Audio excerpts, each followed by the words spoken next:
In his many books, Seattle author Jack Olsen has chronicled bizarre and horrifying criminal behavior. His subjects have included Kevin Coe, the notorious South Hill rapist, self-styled mountain man and murderer Claude Dallas, and Dr. John Story, who may have raped as many as 100 of his patients in a small Wyoming town. He also wrote about a man he called McDonald Smith, a man who stalked and raped dozens of women right here in the Seattle area. And his newest book, which will be released next year, is about a man who killed, was imprisoned, then paroled, and killed again. More than just telling stories, Jack has probed the minds of these individuals to try to understand why they do what they do. We will also try today to understand why we, his readers, are so fascinated by what these criminals do and how they behave. Please welcome Jack Olsen. Always great to have you here. Welcome back. Thank you. For you, of course, it has become a career, and so probably you're glad that we are fascinated by these people. But do you understand why we are so fascinated? Why are you so interested as an author? I'm interested because I'm interested in human behavior.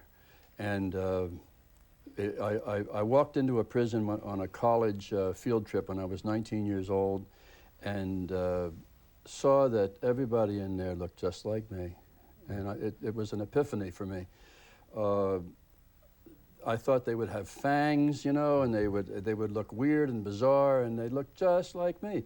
Since then, I've been fascinated, and it's been a kind of a common denominator in all of my books, not only about the crime, but about the criminal and how he became what he is.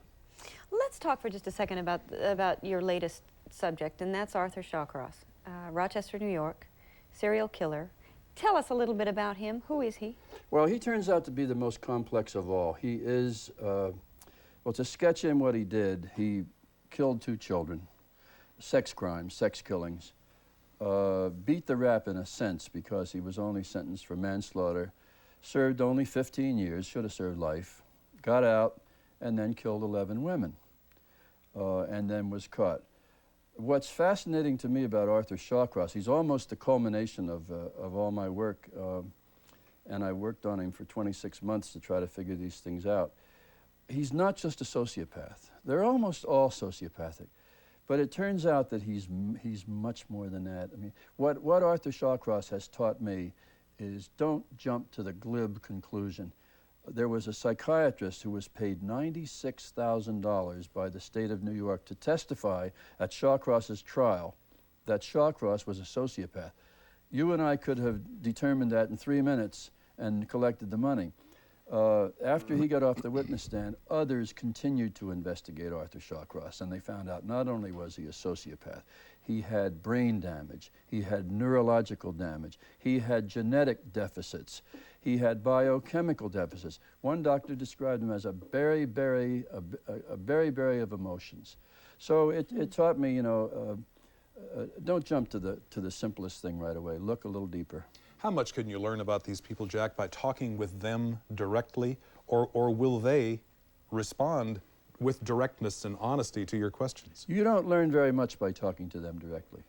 If you talk to Mac Smith, who's in the book that I now have out, you'd come away thinking, heck of a nice guy, I'd like to have a beer with him tomorrow at the bar, and like to go fishing with him, like to introduce him to my wife and my daughter.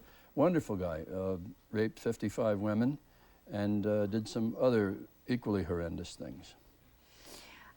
And I want to note, too, that after the next break, we will be listening to some conversation with Kevin Coe so that people have an opportunity to hear exactly what it is you're talking about. How slippery are these guys, and why? Well, they're totally slippery, but they don't seem so. See, that's where the Silence of the Lambs went wrong, from my standpoint. Silence of the Lambs is a wonderful piece of work, wonderful movie, wonderful book. But don't go there expecting to learn anything about the sociopath, because within a few minutes of your first view of Hannibal Lecter, you realize, uh-oh, there's something wrong. But with your first few minutes of talking to a sociopath like Kevin Coe, like McDonald Smith, like Arthur Shawcross, you don't get that feeling of dread at all. You get the feel. They're just nice people. They're good guys, you know. They're doing their quintessential act, giving you what you want to hear. So somebody like the Green River killer is in all likelihood living quietly in the community someplace and doesn't appear any different than you or me. And when he's found, and I don't think he will be, but if he were found, people would say, oh, he never caused any problems in the neighborhood. He kind of kept to himself, etc. All the things that we hear all the time. All the about. time, Sure. yeah. Yeah. Jody has a question. Go ahead. Yeah, what about Jeffrey Dahmer? What do you think of him? Well, Jeffrey Dahmer doesn't interest me as much as the others because, to use a clinical term, Jeffrey Dahmer is bug house. Jeffrey Dahmer is a screaming maniac. He also is sociopathic, which simply means he has no conscience, he has no feelings, he can't feel your pain, he has no empathy. But he's also, I mean, how can he be anything but clinically insane? You know, the serial killers, generally speaking, don't have any motive. They just kill for their own pleasure. But to take it beyond into pickling the bodies and all these things that we can't even talk about, there's got to be a screw loose. And yet, you know, they found him competent to stand trial and put him away rather than treat him. Yeah, what do you make of that? Well, I make of that the legal definition of insanity is very simple and probably should be exactly what it is, that they have the ability to know the difference between right and wrong and to know the consequences of their acts, and he certainly did. But beyond that, bug house. Okay. Take a short pause. Now, Jack wrote a very powerful book about one of the most deceptive rapists ever to stalk women here in the Northwest, and he soon may be again up for parole. We're going to talk about Kevin Coe when we come back.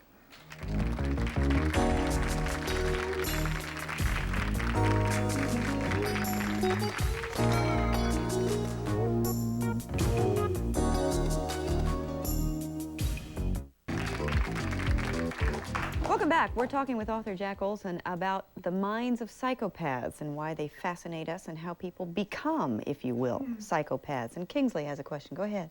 How do you recognize a potentially dangerous person to the people that you might be working with?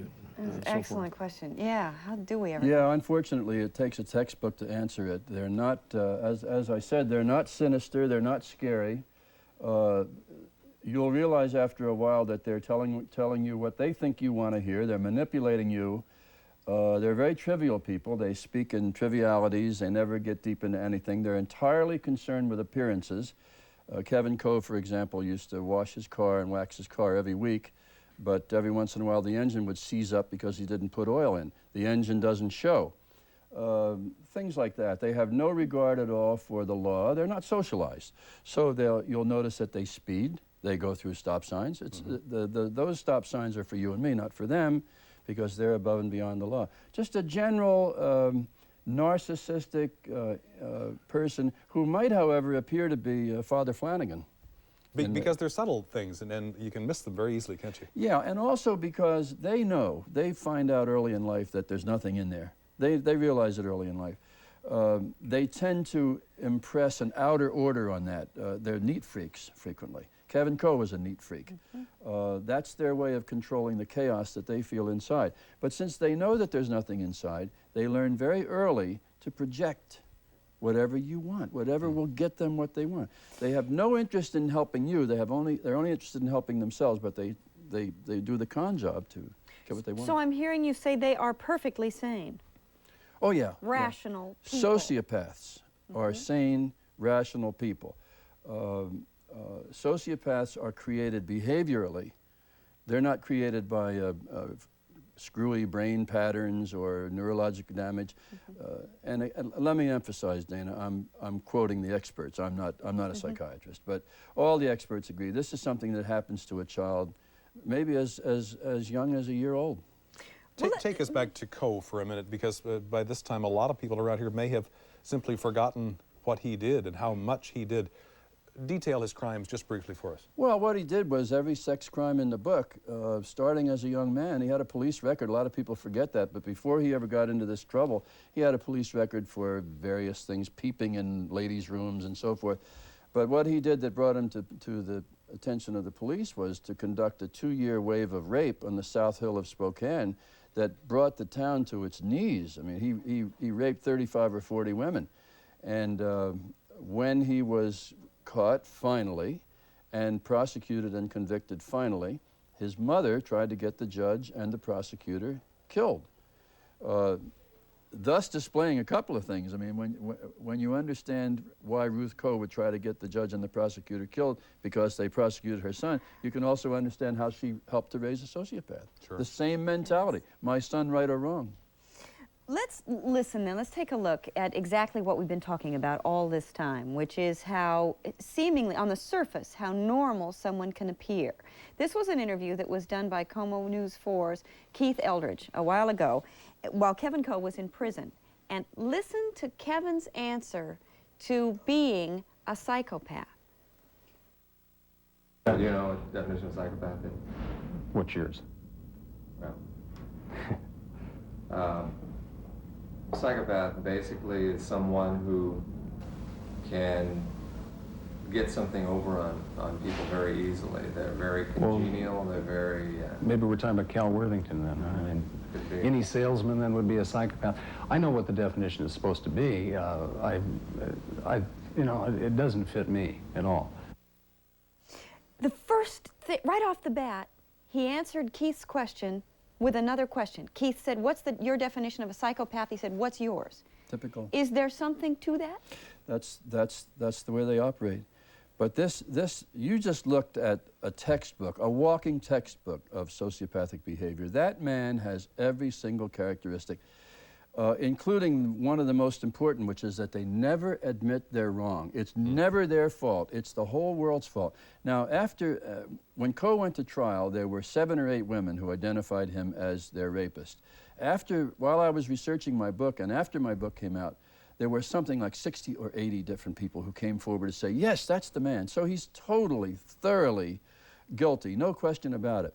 And yet, he's sitting down there in Walla Walla refusing to go to his parole hearings because he is an innocent man, because he was railroaded by the prosecuting attorney, and all these women. This is classic sociopathic behavior. He wants to be able to look you straight in the eye and say, I'm innocent. That's more important to him than going to the parole board and saying, okay, I've served my time, I think I'm a better person, please let me out. So he may be in there for a long time to come. Similarly, Dr. John Story, the subject of your book, Doc, has never faced up to his culpability in his crimes of rape. No, he never has. And of course, in Doc's case, he had half the town behind him because he was the #1 citizen of Lovell, Wyoming. He delivered children whom he raped in later years. And so the town split right down the middle, and it's astounding to me, Dick, that after, 4 or 5 years after I wrote this book, the town is still split right down the middle. These still rapes occurred during gynecological exams, although some of these exams, people went in for asthma and ended up with pelvic exams. Yeah, well, that was his favorite procedure. Whatever you had, you got a pelvic. And I guess it was technically rape. I suppose it was more like surreptitious entry than rape. But it still legally was rape. These women did not give him permission to do what he did. Another example that we have actually recorded, Kevin Coe married while he was in prison. It ended in divorce. We interviewed his ex-wife, and she let us have a tape that Kevin sent to her from prison in which he was attempting to convince her to marry him. Listen to excerpts from this tape. I haven't known you that long, but I don't think I could love you anymore if I'd known you for 10 years. I know 10 years from now, if we're together, I'll love you more than I do now because that's natural, but honey, you're what I'm looking for. Let me detail again the things about you that I simply adore. Beginning with physical things, because I am a very physical person, and all of that is very important to me. I'm a very sexual person. I'm not going to deny that or try and hide it. I'm a health freak, an exercise freak. I love to stay in good shape. Part of that makes me a superb lover. I'm not going to be coy about it or modest or whatever. Kevin is a superb lover. But on the marital fidelity thing, I have to be honest with you. I have a very high sex drive. I'm attracted to a lot of women. I don't know that I'm capable of turning down the kind of aggressive come-ons that I get from women from time to time. But I will tell you this. I'm a lot less into that than I used to be. And in one of your letters you said, you want to do things for me and take care of me and do this and that. Sadly to say, right now, the greatest expression of love you could do for me, and the most important thing you could do for me to help me, would be to marry me. We should note that he had known this woman about a month on a surface basis when he recorded that. The second thing is, he refers to himself as Kevin. I don't usually sit here in conversation and say, you know, Dana thinks. Very interesting observation. I've noticed that about... What is that about? Yeah, that's what they do. They refer to themselves in the third person. Now, I don't want to name any names, but there's a political candidate right now running around constantly referring to himself in the third person. It's a very suspicious characteristic. But what I'm struck by here is this. I have letters from him. I have 250,000 words of letters from him. He would never consent to be interviewed, but he wrote me, you know, 2 novels worth of letters. Why? Because he can control the letters. Mm-hmm. He can't control the interviews. And I'm fascinated by this spiel for his sexuality. The general theory about Kevin Coe is that he began to rape because that was the only way he could perform sexually. I interviewed girlfriends going back to his earliest years, and he had a great deal of difficulty performing. He even had difficulty performing sometimes during rapes, but other times he could. So what he's doing is telling exactly the opposite of the truth. And I understand that that was one of their main difficulties in this short-lived marriage, that he couldn't perform. We'll take a short break. Another serial rapist was the subject of Jack's book, Predator. This man attacked as many as 50 women in the Seattle area before he was caught, and now he, too, may get out of prison. More with Jack Olsen in a minute.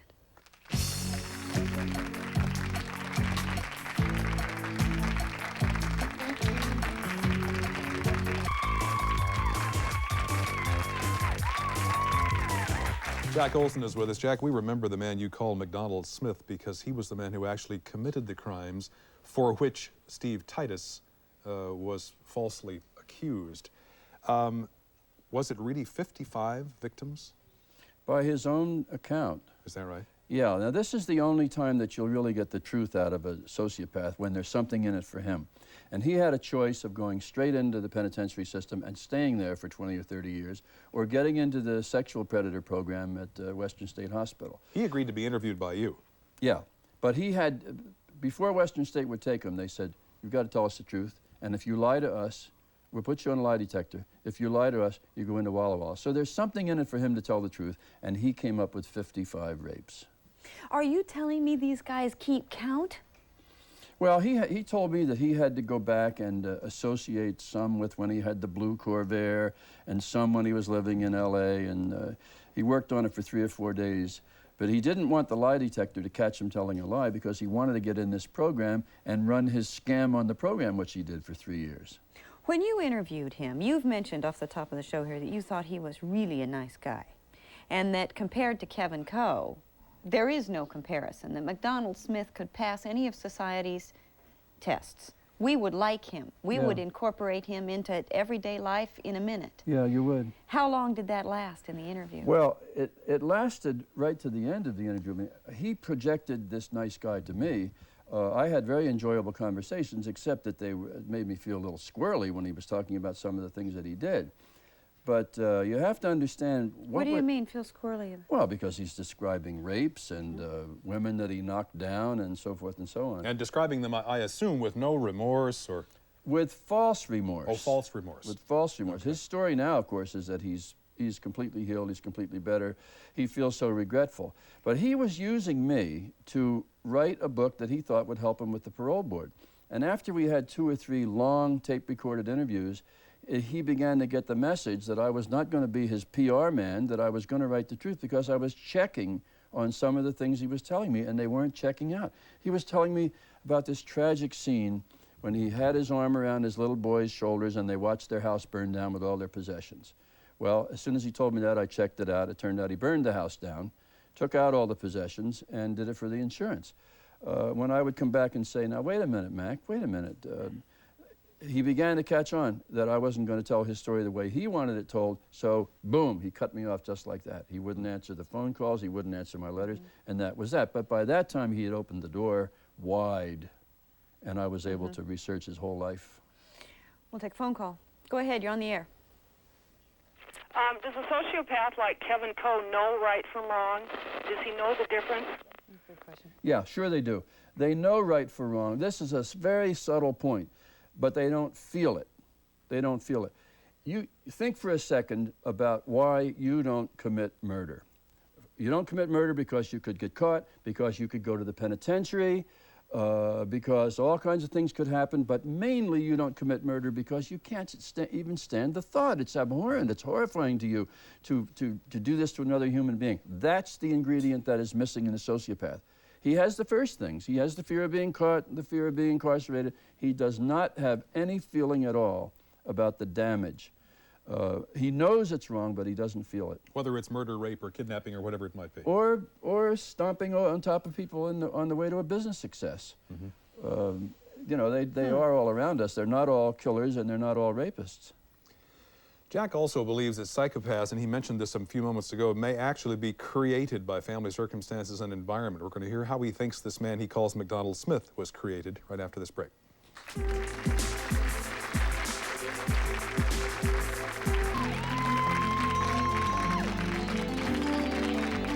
Jesse has a question. Go ahead.